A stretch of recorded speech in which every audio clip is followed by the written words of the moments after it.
Chapter 9. B for Basement.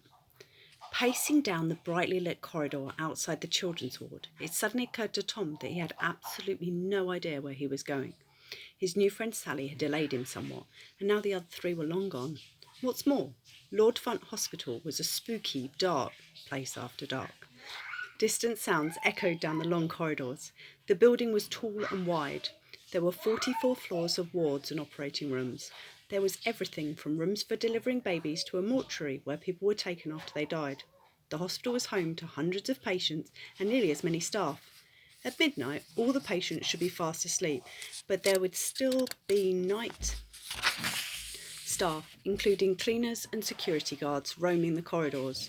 If Tom was discovered out of his bed, he would be in big trouble. What's more, he was wearing a pink, frilly nightdress. If anyone was to see him, he would have some serious explaining to do. Tom looked to the direction signs on the wall, which weren't much help as letters had fallen off. Entrance and exit had become N-it. Accident and emergency was now SEED-R. Reception, simply read as P-O. Surgery, now read SEW-R. Radiology had become RADLOG, whatever that was. Administration was now M-it. Theatre was HEAT. Children's ward simply read WAR, which might not be such a bad description of what it was like in there. Rehabilitation had changed to HAB-IT-ON. Physiotherapy had become HOT-HEAP. X-ray had simply become Ray. So if you were looking for a man called Ray, all you had to do was follow the arrow. If there was a sign that read IFS, which Tom guessed must have been lifts at some distant point in the hospital's past, so he followed the arrow. When he reached the lifts, Tom noticed that the arrow above the large metal doors was rapidly descending. He guessed it might be the three children travelling down. The boy watched as the arrow swung all the way down to B for basement. Tom gulped. It was bound to be dark in the basement, and Tom hated the dark. What's more, the thought of bumping into Porter flashed through his mind. What if Tom felt the hand on his shoulder to stop him, and when he turned round it was the terrifying-looking man staring back at him? For a moment the boy felt like turning back. Then he realised that Sally might think he was a scaredy cat, so with some hesitation he pushed the button and waited nervously for the lift to come. Ping! The doors opened. Ping! The doors closed. With his finger trembling, Tom pushed B for basement, and the lift trundled down to the darkest depths of the hospital. With a jolt, the lift stopped. Ping! The doors opened, and Tom stepped out into the darkness. The boy was now alone in the basement of Lord Funt Hospital. His bare feet felt the cold, wet concrete beneath him. Above him, on the ceiling, was a strip of fluorescent lights, though most had blown, meaning it was all but pitch black down here. Ping! Tom jumped. It was just the lift doors closing after him.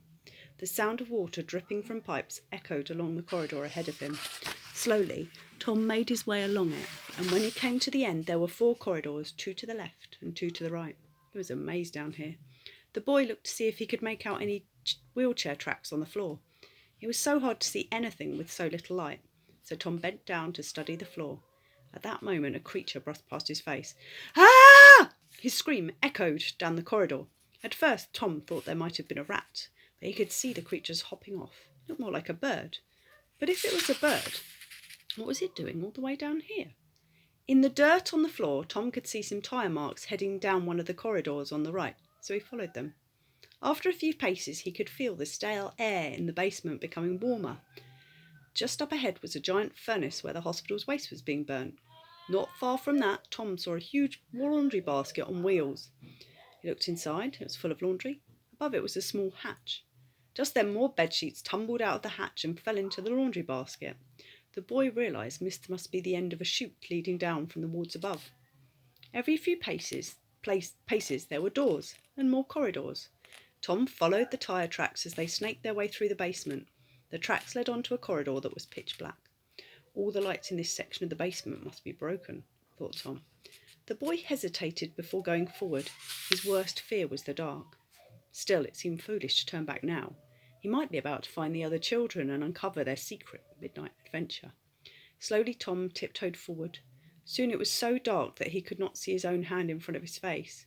Now he had to grope along the damp walls to find his way. Just then, Clang! A deafening noise echoed down the basement corridors. It sounded like a heavy metal door being shut. Tom wondered who else might be down here with him. The porter? Frozen in fear, the boy stopped dead. He listened and listened and listened. But now all he could hear was silence. A deep dread all but swallowed him up. Although he stood still, he felt as if he was running, or falling, or drowning. Tom realised that coming down to the basement alone was a terrible mistake. He had to get out of there, right now. He began to retrace his steps, but in a panic he lost his way. Soon he was running barefoot down the corridors, the pink, frilly nightdress flapping as he went. Out of breath, and still feeling woozy from that cricket ball hitting his head, Tom stopped for a moment. Then he felt something grab his shoulder. He turned round. It was a hand. "Ah!" he screamed.